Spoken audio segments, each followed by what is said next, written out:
आज की कहानी ऑस्ट्रेलिया से है, जहां एक भारतीय लड़की सोफिया और उसके प्रेमी अरुण ने मिलकर एक दिल दहला देने वाली साजिश रची। सोफिया अपने पति सैम से कुछ टाइम पहले ही शादी की थी, लेकिन अरुण के प्यार में इतनी अंधी हो गई कि उसने अपने पति को रास्ते से हटाने का पॉइजन प्लांट बना डाला। इस खौफनाक साजिश में डायरी के पन्नों का बहुत ही अहम रोल रहा है। उसमें सारी चीजें लिखी गई थी, सारे साजिशें रची गई थी, जिसे सुनकर आपके होश हो जाएंगे। आइए जानते हैं कैसे एक प्यार की चाहत ने एक परिवार को तबाह कर दिया और आखिरकार कैसे इन दोनों को इतनी इसकी सजा मिली। आगे बढ़ने से पहले आपसे एक ही रिक्वेस्ट, आपने हमारे channel story by UK sunlight को सब्सक्राइब नहीं किया है तो कर लीजिए। मैं तुम्हारे आगोश में सोना चाहती हूँ, तुम्हारी हो जाना चाहती हूँ, लेकिन तुम मेरे नहीं हो। तुम्हारी बहुत याद आती है, क्या तुम मुझे अपनी बाहों में कस सकते हो, मुझे आगोश में समेट सकते हो, क्या तुम मुझे भींच सकते हो, मैं तो तुम्हारी ही हूँ। मुझे ऐसा महसूस होता है जैसे मैं तुम्हारी तरफ दौड़ती हुई आ रही हूँ, लेकिन मेरे दिल पर मेरा कोई बस नहीं। ये बातें उस डायरी के अंश है जो सोफिया ने अरुण के नाम अलग अलग तारीखों में लिखी। इन बातों से साफ जाहिर है कि अरुण के प्यार में सोफिया लगभग डूब चुकी चुकी थी और किसी बात का होश नहीं रह गया था। यानी वह भूल ही गई थी कि वह शादीशुदा है, उसका एक बच्चा है और पूरे परिवार है। इस सब के बावजूद वह अरुण के प्यार की डोर से बंधी एक पतंग की तरह उड़ती ही जा रही थी। एक जरा सी गलती से पतंग कट भी जाया करती है। यह बात सोफिया को 2 साल बाद समझ आई, जब उसके सारे सपनों को और मंसूबों पर पानी फिर गया। सोफिया की कहानी शुरू हुई थी साल 2012 में, जब वह भारत में थी और उसका पति सैम दुबई में। सैम ने दुबई से बातचीत की और सारा इंतजाम कर दिया कि सोफिया ऑस्ट्रेलिया शिफ्ट हो जाए। मेलबर्न पहुंच गई सोफिया, लेकिन सैम को यहां आने में वक्त था। वह कुछ महीने बाद दुबई से मेलबर्न शिफ्ट होने वाला था, लेकिन सोफिया के लिए वहां कुछ रिश्तेदार थे, तो उसे सेटल होने में कोई मुश्किल नहीं थी। वक्त गुजरा, सोफिया सेटल हुई और कुछ ही महीनों बाद सैम भी आ गया। इस अजनबी देश में मुरझाई हुई सोफिया तब जाकर खिली जब उसका पुराना प्यार उसकी जिंदगी में लौट आया।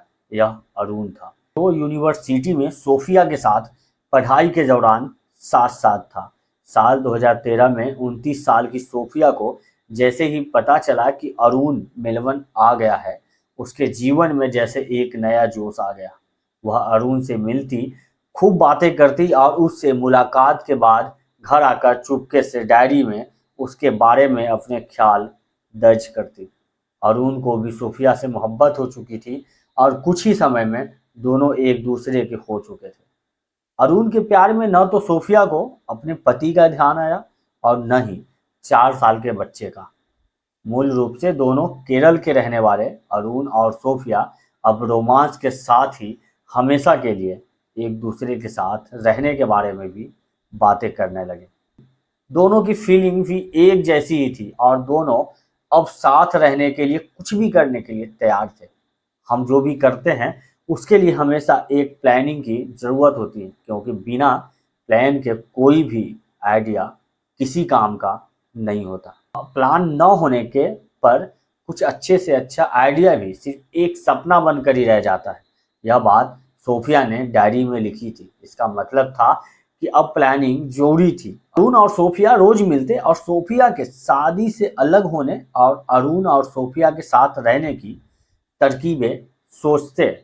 मेलबर्न में अरुण और सोफिया को मिले 2 साल हो चुके थे और साल 2015 में दोनों इस नतीजे पर पहुंच चुके थे कि सैम उनके रास्ते का रोड़ा है, जिसे हटाकर ही दोनों आगे की जिंदगी जी सकते हैं। दोनों ने पूरी स्कीम तैयार की, कैसे सैम को रास्ते से हटाया जाए, और वक्त मुकर्रर किया और फिर कत्ल का पॉइजन प्लांट 14 अक्टूबर 2015 की रात सोफिया ने रोज की तरह जूस तैयार किया और सैम को दिया। सैम के साथ ही सोफिया और उसके 6 साल के बेटे ने भी जूस पिया। फिर तीनों एक ही बिस्तर पर सो गए। सैम और मासूम बेटा गहरी नींद सो गए। सोफिया ने दोनों को हिलाकर देखा, तब भी दोनों नहीं उठे। अब सोफिया को यकीन हो गया कि नशीली दवाइयां का असर हो गया है जो जूस में मिलाई गई थी। सोफिया ने अरुण को इशारा दिया। कुछ देर पहले से ही अरुण घर के कंपाउंड में गैरेज के पास छुपा हुआ था। सोफिया का इशारा पाते ही एक खिड़की के जरिए कांच हटाकर अरुण घर में दाखिल हुआ। पूरे एहतियात के साथ ही कोई उसे देख न रहा हो। बेडरूम में पहुंचकर अरुण ने देखा कि सैम के गिलास में आधा जूस बचा हुआ था। उसने उस गिलास में एक खास किस्म का जहर साइनाइड मिलाया। सोफिया ने पूछने की कोशिश की कि यह क्या है, तो अरुण ने उसे चुप रहने को कहा। उसके बाद अरुण ने सैम को किसी तरह थोड़ा जगाया और जूस पिलाया। आधी नींद और आधे होश में सैम ने जब मना किया तो अरुण ने जबरदस्ती उसे जूस पिला दिया।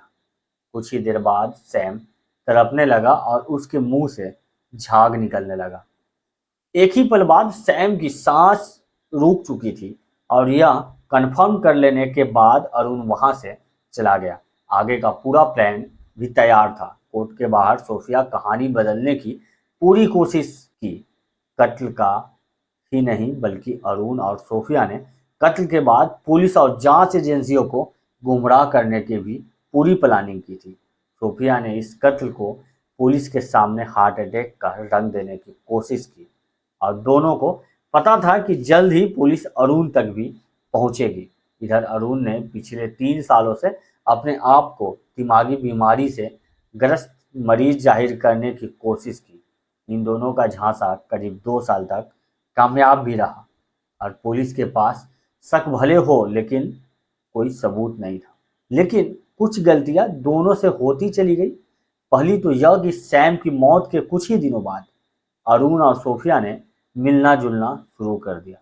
हालांकि दोनों ने ख्याल रखा कि उनकी मुलाकातों के बारे में किसी को खबर न हो, लेकिन इश्क और मुश्क छुपाए नहीं छुपते और फिर पुलिस चुपके से निगरानी रख रही थी दोनों पर।